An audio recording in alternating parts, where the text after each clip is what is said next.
The Strange Case of Dr. Jekyll and Mr. Hyde by Robert Louis Stevenson. This is the final chapter, a very long chapter. It is Henry Jekyll's full statement of the case. I was born in the year 18 to a large fortune, endowed besides with excellent parts, inclined by nature to industry, fond of the respect of the wise and good among my fellow men, and thus, as might have been supposed, with every guarantee of an honorable and distinguished future. And indeed the worst of my faults was a certain impatient gaiety of disposition, such as made the happiness of many, but such as I found it hard to reconcile with my imperious desire to carry my head high, and wear a more than commonly grave countenance before the public. Hence it came about that I concealed my pleasures, and that when I reached my years of reflection, and began to look round me and take stock of my progress and position in the world, I stood already committed to a profound duplicity of me. Many a man would have even emblazoned such irregularities as I was guilty of, but from the high views which I had set before me, I regarded and hid them with an almost morbid sense of shame. It was thus rather the exacting nature of my aspirations than any peculiar degradation in my faults that made me what I was, and, with even a deeper trench than in the majority of men, severed in me those provinces of good and ill which divide and compound man's dual nature. In this case, I was driven to reflect deeply and inveterately on that hard law of life which lies at the root of religion and is one of the most plentiful springs of distress. Though so profound a double dealer, I was in no sense a hypocrite. Both sides of me were in dead earnest. I was no more myself when I laid aside restraint and plunged in shame than when I labored in the eye of day at the furtherance of knowledge or the relief of sorrow and suffering. And it chanced that the direction of my scientific studies, which led wholly towards the mystic and transcendental, reacted and shed a strong light on this consciousness of the perennial war among my members. With every day, and from both sides of my intelligence, the moral and the intellectual, I thus drew steadily nearer to that truth, by whose partial discovery I have been doomed to such a dreadful shipwreck, that man is not truly one, but truly two. I say two, because the state of my own knowledge does not pass beyond that point. Others will follow, others will outstrip me on the same lines, and I hazard the guess that man will be ultimately known for a mere polity of multifarious, incongruous, and independent denizens. I, for my part, from the nature of my life, advanced infallibly in one direction, and in one direction only.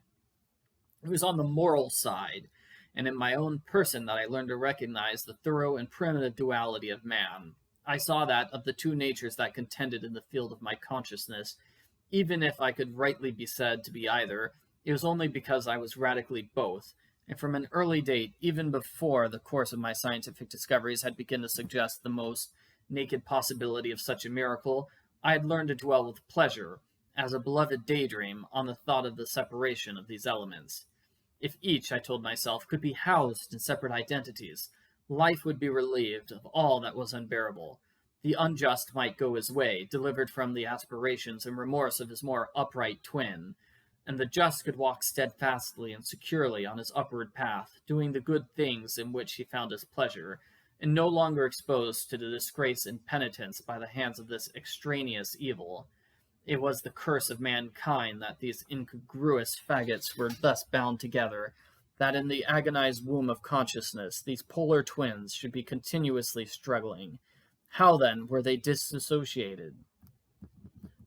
Dissociated? Yeah, dissociated. I was so far in my reflections when I have said a side light began to shine upon the subjects from the laboratory table. I began to perceive more deeply than has ever yet been stated the trembling immateriality, the mist-like transience of the seemingly so solid body in which we walk attired. Certain agents I found to have the power to shake and pluck back the fleshly vestment, even as a wind might toss the curtains of a pavilion. For two good reasons, I will not enter deeply into the scientific branch of my confession. First, because I have been made to learn that the doom and burthen of our life is bound forever on man's shoulders, and when the attempt is made to cast it off, it but returns upon us with a more unfamiliar and more awful pressure. Second, because, as my narrative will make, alas, too evident, my discoveries were incomplete. Enough, then, that I not only recognized my natural body from the mere aura and effulgence of certain of the powers that made up my spirit, but managed to compound a drug by which these powers should be dethroned from the supremacy, and a second form and countenance substituted, none the less natural to me because they were the expression and bore the stamp of the lower elements of my soul. I hesitated long before I put this theory to the test of practice. I knew well that I risked death, for any drug that so potently controlled and shook the very fortress of identity might, by the least scruple of an overdose, or at the least inopportunity in the moment of exhibition, utterly blot out that immaterial tabernacle which I looked to it to change. But the temptation of a discovery so singular and profound at last overcame the suggestions of alarm. I had long since prepared my tincture. I purchased at once from a firm of wholesale chemists a large quantity of a particular salt which I knew from my experiments to be the last ingredient required. And late one accursed night I compounded the elements, watched them boil and smoke together in the glass, and when the ebullition had subsided, with a strong glow of courage, drank off the potion. The most raking pang succeeded, a grinding in the bones, deadly nausea, and a horror of the spirit that cannot be exceeded at the hour of birth or death. Then these agonies began swiftly to subside, and I came to myself as if out of a great sickness. There's something strange in my sensations, something indescribably new, and, from its very novelty, incredibly sweet. I felt younger, lighter, happier in body. Within I was conscious of a heady recklessness, a current of disordered sensual images running like a mill race in my fancy, a solution of the bounds of obligation, an unknown but not an innocent freedom of the soul. I knew myself, at the first breath of this new life, to be more wicked, tenfold more wicked, sold a slave to my original evil, and the thought in that moment braced and delighted me like wine. I stretched out my hands, exulting in the freshness of these sensations, and in the act, I was suddenly aware that I had lost in stature. There was no mirror at that date in my room. That which stands beside me as I write was brought there later on, and for the very purpose of these transformations.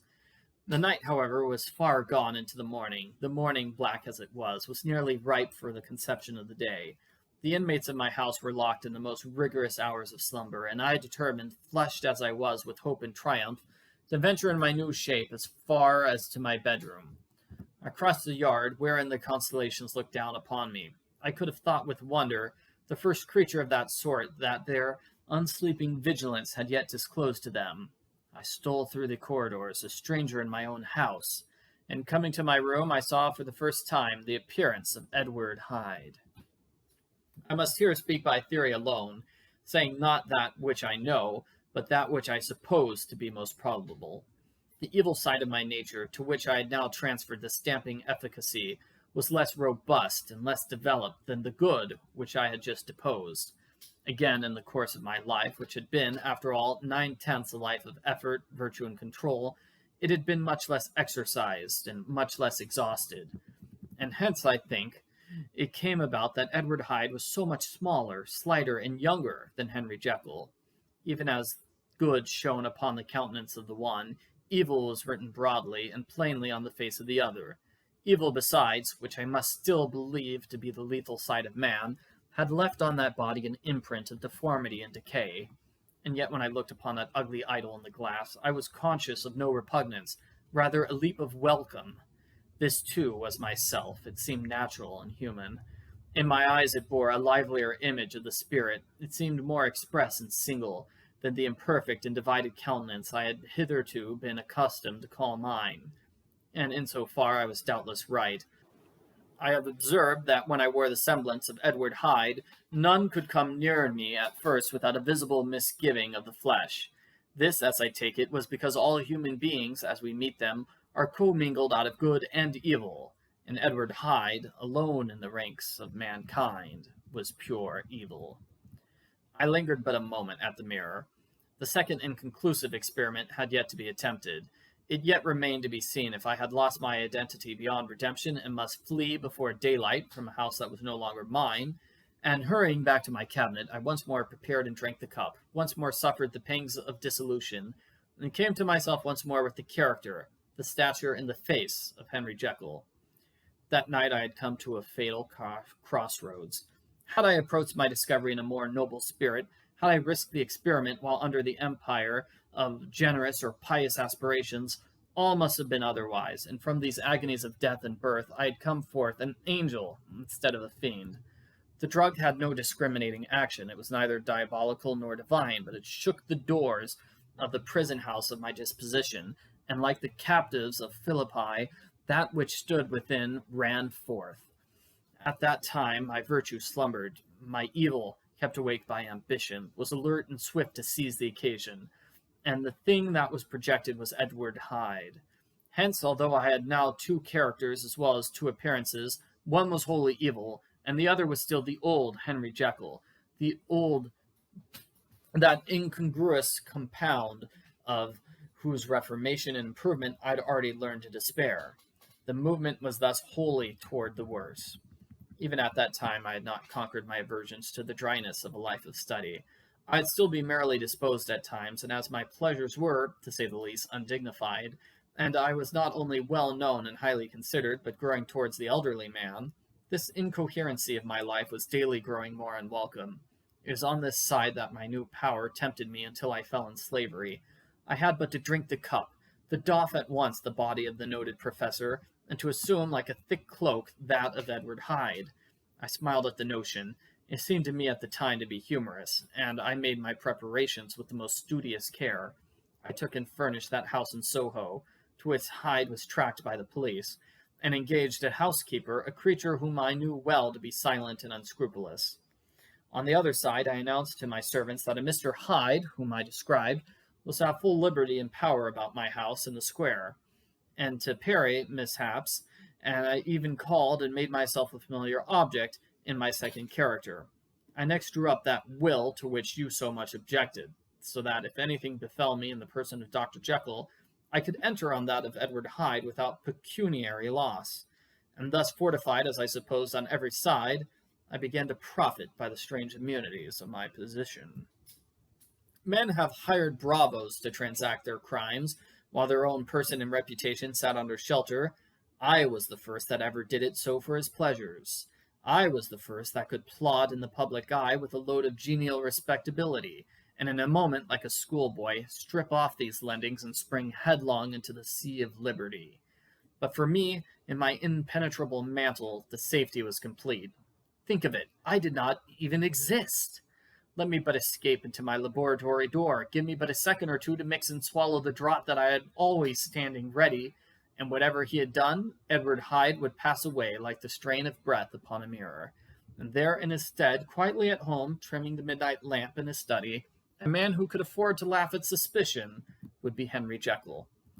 The pleasures which I made haste to seek in my disguise were, as I have said, undignified. I would scarce use a harder term. But in the hands of Edward Hyde, they soon began to turn towards the monstrous.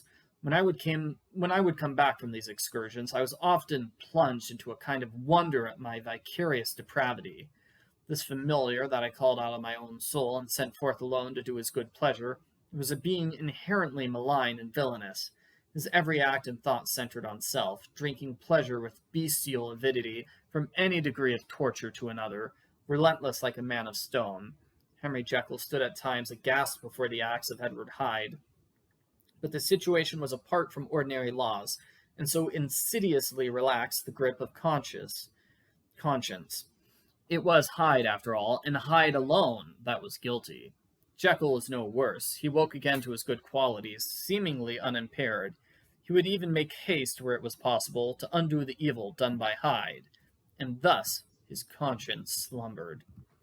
Into the details of the infamy at which I thus connived, for even now I can scarce grant that I committed it, I have no design of entering.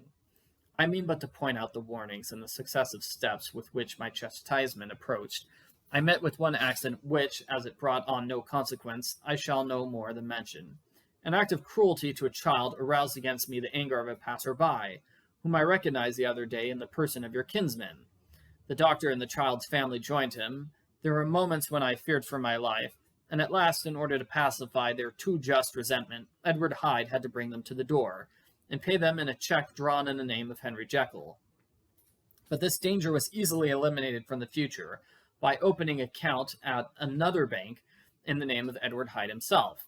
And when, by sloping my own hand backwards, I had supplied my double with a signature, I thought I sat beyond the reach of fate.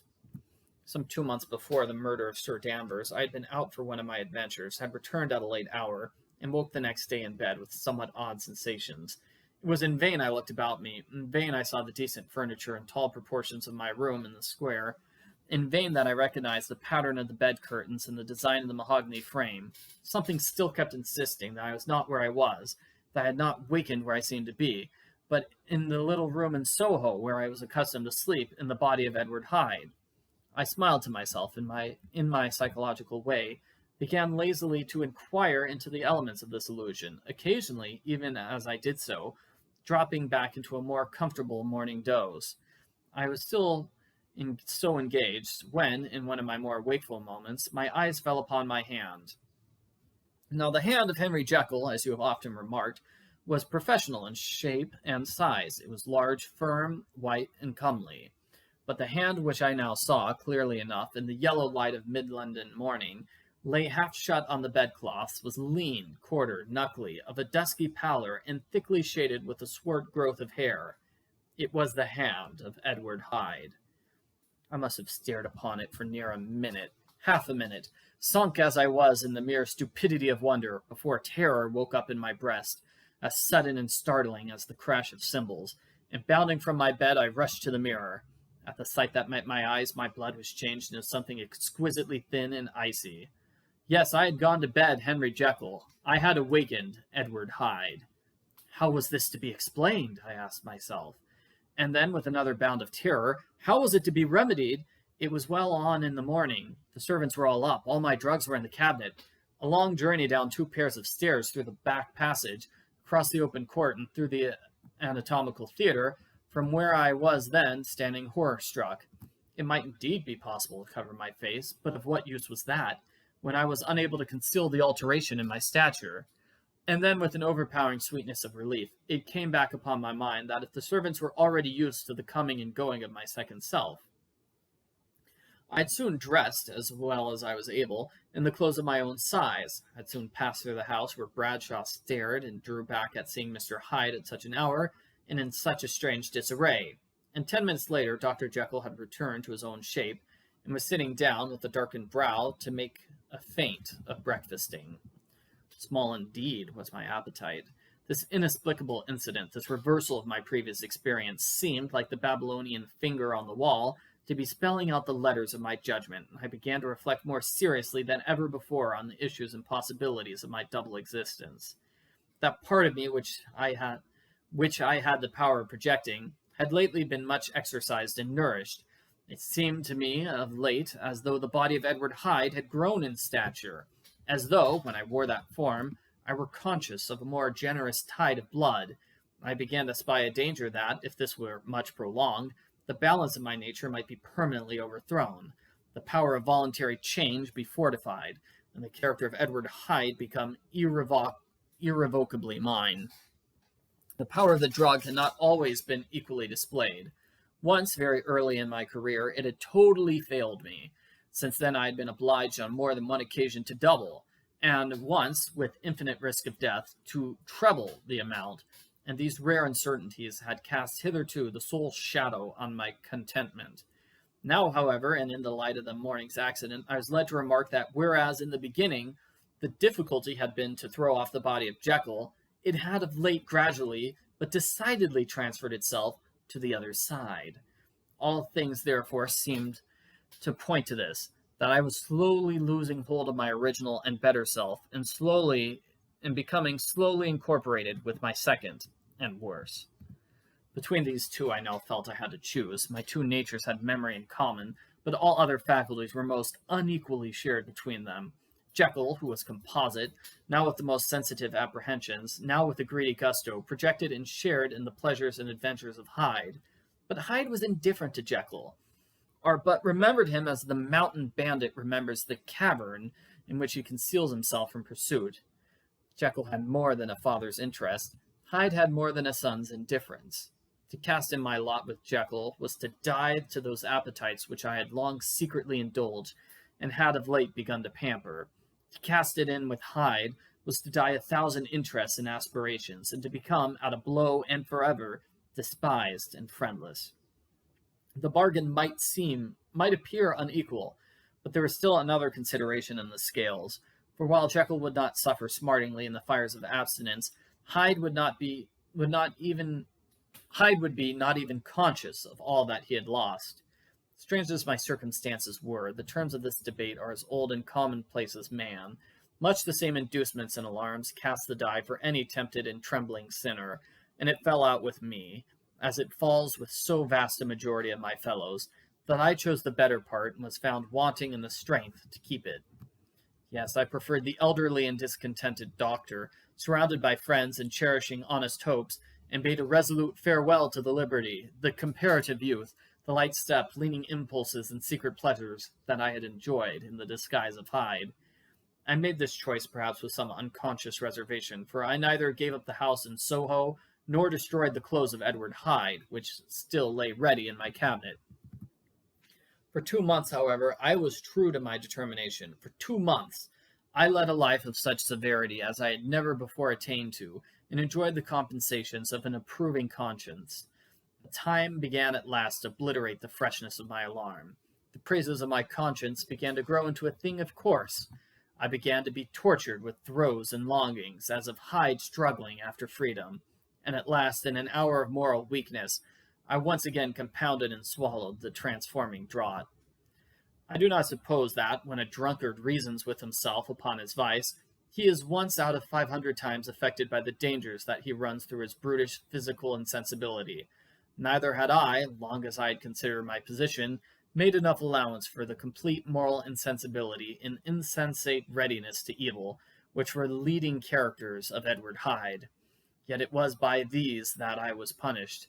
My devil had long been caged. He came out roaring.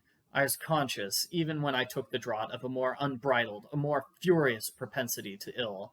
It must have been this, I suppose, that stirred in my soul the tempest of impatience with which I listened to the civilities of my unhappy victim.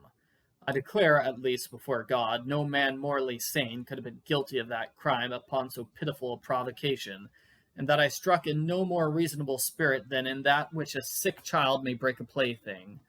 I had voluntarily stripped myself of all those balancing instincts by which even the worst of us continues to walk with some degree of steadiness among temptations. And in my case, to be tempted, however slightly, was to fall. Instantly the spirit of hell awoke in me and raged. With a transport of glee I mauled the unresisting body, tasting delight from every blow, and it was not till weariness had begun to succeed that I was suddenly in the top fit of my delirium, struck through to the heart by a cold thrill of terror. A mist dispersed. I saw my life to be forfeit, and fled from the scene of these excesses, at once glorying and trembling, my lust of evil gratified and stimulated, my love of life screwed to the topmost peg. I ran to the house in Soho, and, to make assurance doubly sure, destroyed my papers. Thence I set out through the lamplit streets, in the same divided ecstasy of mind, gloating on my crime, lightheadedly devising others in the future, and yet still hastening and still hearkening in my wake for the steps of the avenger. Hyde had a song upon his lips as he compounded the draught, and as he drank it, pledged the dead man. The pangs of transformation had not done tearing him. Before Henry Jekyll, with streaming tears of gratitude and remorse, had fallen upon his knees and lifted his clasped hands to God. The veil of self-indulgence was rent from head to foot. I saw my life as a whole. I followed it up from the days of my childhood when I had walked with my father's hand, and through the self-denying toils of my professional life, to arrive again and again, with the same sense of unreality, at those damned horrors of the evening. I could have screamed aloud. I sought with tears and prayers to smother down the crowd of hideous images and sounds with which my memory swarmed against me, and still, between the petitions, the ugly face of my iniquity stared into my soul. As the acuteness of this remorse began to die away, it was succeeded by a sense of joy. The problem of my conduct was solved. Hyde was thenceforth impossible. Whether I would or not, I was now confined to the better part of my existence, and oh, how I rejoiced to think of it! With what willing humility I embraced anew the restrictions of natural life! With what sincere renunciation I locked the door by which I had so often gone and come, and ground the key under my heel. The next day came the news that the murder had not been overlooked, that the guilt of Hyde was patent to the world, and that the victim was a man high in public estimation. It was not only a crime, it had been a tragic folly.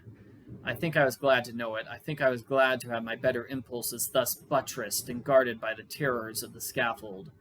Jekyll was now my city of refuge. Let but Hyde peep out an instant, and the hands of all men would be raised to take and slay him. I resolved in my future conduct to redeem the past, and I can say with honesty that my resolve was fruitful of some good. You know yourself how earnestly in the last months of the last year I labored to relieve suffering. You know that much was done for others, and that the days passed quietly, almost happily for myself. Nor can I truly say that I wearied of this beneficent and innocent life. I think instead that I daily enjoyed it more completely, but I was still cursed with my duality of purpose, and as the first edge of my penitence wore off, the lower side of me, so long indulged, so recently chained down, began to growl for license. Not that I dreamed of resuscitating Hyde. The bare idea of that would startle me to frenzy. No, it was in my own person that I was once more tempted to trifle with my conscience. And it was as an ordinary secret sinner that I at last fell before the assaults of temptation. There comes an end to all things. The most capacious measure is filled at last, and this brief condescension to my evil finally destroyed the balance of my soul. And yet I was not alarmed. The fall seemed natural, like a return to the old days before I had made my discovery. It was a fine, clear January day, wet underfoot where the frost had melted, but cloudless overhead, and the Regent's Park was full of winter chirpings and sweet with spring odors. I sat in the sun on a bench, the animal within me licking the chops of memory, the spiritual side a little drowsed, promising subsequent penitence, but not yet moved to begin. After all, I reflected, I was like my neighbors, and then I smiled, comparing myself with other men, comparing my active goodwill with the lazy cruelty of their neglect. And at the very moment of that vainglorious thought, a qualm came over me, a horrid nausea and the most deadly shuddering. These passed away and left me faint, and then, as in its turn faintness subsided, I began to be aware of a change in the temper of my thoughts, a greater boldness, a contempt of danger, a solution of the bonds of obligation. I looked down. My clothes hung formlessly on my shrunken limbs. The hand that lay on my knee was corded and hairy. I was once more Edward Hyde. A moment before I had been safe of all men's respect, wealthy, beloved, the cloth laying for me in the dining room at home, and now I was the common quarry of mankind, hunted, houseless, unknown murderer, thrall to the gallows. My reason wavered, but it did not fail me utterly. I have more than once observed that in my second character, my faculties seemed sharpened to a point and my spirits more tensely elastic. Thus it came about that, where Jekyll perhaps might have succumbed, Hyde rose to the importance of the moment. My drugs were in one of the presses of my cabinet. How was I to reach them? That was the problem that, crushing my temples in my hands, I set myself to solve. The laboratory door I had closed. If I sought to enter by the house, my own servants would consign me to the gallows. I saw I must employ another hand, and thought of Lanyon. How was he to be reached? How persuaded? Supposing that I escaped capture in the streets, how was I to make my way into his presence? And how should I, an unknown and displeasing visitor, prevail on the famous physician to rifle the study of his colleague, Dr. Jekyll? Then I remembered that of my original character. One part remained to me. I could write my own hand, and once I had conceived that kindling spark, the way that I must follow became lighted up from end to end. Thereupon I arranged my clothes as best as I could, and summoning a passing hansom, drove to a hotel in Portland Street, the name of which I chanced to remember. At my appearance, which was indeed comical enough, however tragic a fate these garments covered, the driver could not conceal his mirth. I gnashed my teeth upon him with a gust of devilish fury, and the smile withered from his face. Happily for him, yet more happily for myself, for in another instant I had certainly dragged him from his perch. At the inn, as I entered, I looked about me with so black a countenance as made the attendants tremble. Not a look did they exchange in my presence, but obsequiously took my orders, led me to a private room, and brought me wherewithal to write. Hyde, in danger of his life, was a creature new to me, shaken with inordinate anger, strung to the pitch of murder, lusting to inflict pain. Yet the creature was astute, mastered his fury with a great effort of the will, composed his two important letters, one to Lanyon and one to Poole, and that he might receive actual evidence of their being posted, sent them out with directions that they should be registered.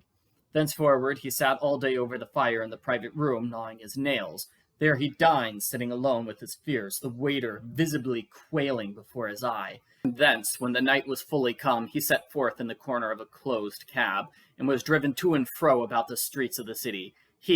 I cannot say, that child of hell had nothing human, nothing lived in him but fear and hatred. And when at last, thinking the driver had begun to grow suspicious, he discharged the cab and ventured on foot, attired in his misfitting clothes, an object marked out for observation, into the midst of the nocturnal passengers. These two base passions raged within him like a tempest. He walked fast, hunted by his fears, chattering to himself, skulking through the less frequented thoroughfares, counting the minutes that still divided him from midnight. Once a woman spoke to him, offering, I think, a box of lights. He smote her in the face, and she fled. When I came to myself at Lanyon's, the horror of my old friend perhaps affected me somewhat. I do not know. It was at least but a drop in the sea to the abhorrence with which I looked back upon these hours. A change had come over me. It was no longer the fear of the gallows, it was the horror of being Hyde that raked me. I received Lanyon's condemnation partly in a dream. It was partly in a dream that I came home to my own house and got into bed. I slept after the prostration of the day, with a stringent and profound slumber which not even the nightmares that wrung me could avail to break. I awoke in the morning, shaken, weakened, but refreshed. I still hated and feared the thought of the brute that slept within me, and I had not, of course, forgotten the appalling dangers of the day before. But I was once more at home, in my own house, and close to my drugs. And gratitude for my escape shone so strong in my soul that it almost rivaled the brightness of hope. I was stepping leisurely across the court after breakfast, drinking the chill of the air with pleasure, when I was seized again with those indescribable sensations that heralded the change, and I had but the time to gain the shelter of my cabinet before I was once again raging and freezing with the passions of Hyde. It took on this occasion a double dose to recall me to myself, and alas, 6 hours after, as I sat looking sadly in the fire, the pangs returned, and the drug had to be re-administered. In short, from that day forth, it seemed only by a great effort of gymnastics, and only under the immediate stimulation of the drug, that I was able to wear the countenance of Jekyll. At all hours of the day and night, I would be taken with a premonitory shudder. Above all, if I slept or even dozed for a moment in my chair, it was always as Hyde that I awakened. Under the strain of this continually impending doom, and by the sleeplessness to which I now condemned myself, even beyond what I had thought possible to man, I became, in my own person, a creature eaten up and emptied by fever, languidly weak, both in body and mind, and solely occupied by one thought, the horror of my other self. But when I slept, or when the virtue of the medicine wore off, I would leap almost without transition, for the pangs of transformation grew daily less marked, into the possession of a fancy brimming with the images of terror, a soul boiling with causeless hatreds, and a body that seemed not strong enough to contain the raging energies of life. The powers of Hyde seemed to have grown with the sickliness of Jekyll, and certainly the hate that now divided them was equal on each side. With Jekyll, it was a thing of vital instinct. He had now seen the full deformity of that creature that shared with him some of the phenomena of consciousness, and was co-heir with him to death. And beyond these links of community, which in themselves made the most poignant part of his distress, he thought of Hyde, for all his energy of life, as of something not only hellish but inorganic. This was the shocking thing, that the slime of the pit seemed to utter cries and voices, that the amorphous dust gesticulated and sinned, that what was dead and had no shape should usurp the offices of life. And this again, that insurgent horror was knit to him closer than a wife, closer than an eye, lay caged in his flesh, where he heard it mutter and felt it struggle to be born, and at every hour of weakness, and in the confidence of slumber, prevailed against him and deposed him out of life. The hatred of Hyde for Jekyll was of a different order.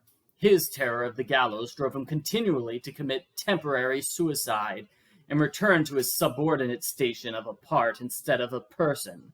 But he loathed the necessity, he loathed the despondency into which Jekyll was now fallen, and he resented the dislike with which he was himself regarded.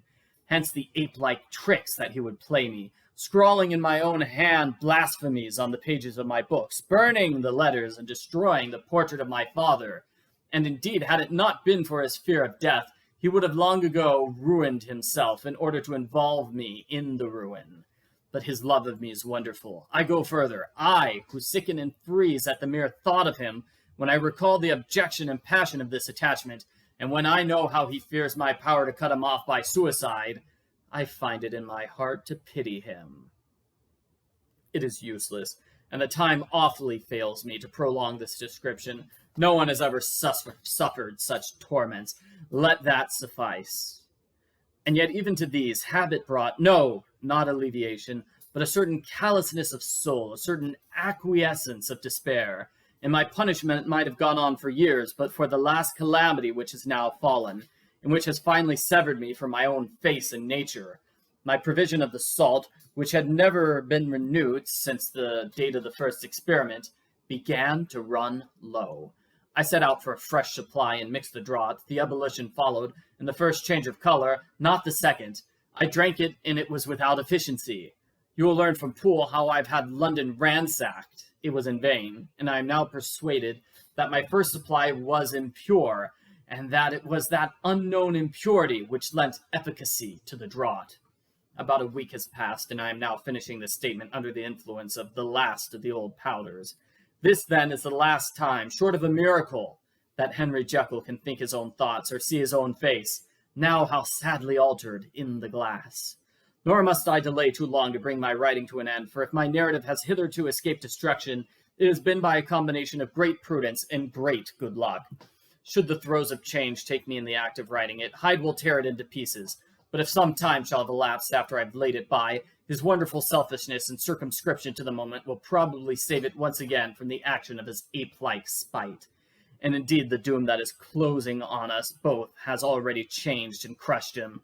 Half an hour from now, when I shall again and forever re-endue that hated personality, I know how I shall sit shuddering and weeping in my chair, or continue with the most strained and fear-struck ecstasy of listening, to pace up and down this room, my last earthly refuge, and give ear to every sound of menace. Will Hyde die upon the scaffold, or will he find courage to release himself at the last moment? God knows, I am careless. This is my true hour of death, and what is to follow concerns another than myself. Here then, as I lay down the pen and proceed to seal up my confession, I bring the life of that unhappy Henry Jekyll to an end. That is the end of The Strange Case of Dr. Jekyll and Mr. Hyde by Robert Louis Stevenson. Really super dramatic ending. I like this really long confession, and it's such an interesting idea and story that, you know, you could practically retell the entire book from Dr. Jekyll's perspective. For the majority of the book, our main character was Mr. Utterson, the lawyer. And of course, you could tell the entire book from the perspective of Mr. Hyde, but why would you? He's just a creepy monster maniac. I really liked how the story, it works as a mystery. It's also a very creative, clever idea, and, you know, it seems less creative now because, like, there have been hundreds of different adaptations and variations of the story, but I'm sure when it came out, it was just mind-blowingly original. It's still a very creative, original idea because it speaks to humanity on so many levels. Like, I really like the image of, you know, Hyde and Jekyll being sort of like an alcoholic, like, you know, somebody who has severe problems with alcohol. That's sort of like a Dr. Jekyll and a Mr. Hyde. They've got this evil monster boiling up inside them, which they can't always contain and control. And, you know, the struggle to be a good person, like Jekyll went through. It's a very interesting book. It speaks to human morality. It speaks to the imagination. And all I can say, it's definitely a classic novel. It's definitely a classic. It is great. So goodbye. I hope you enjoyed the story as much as I did.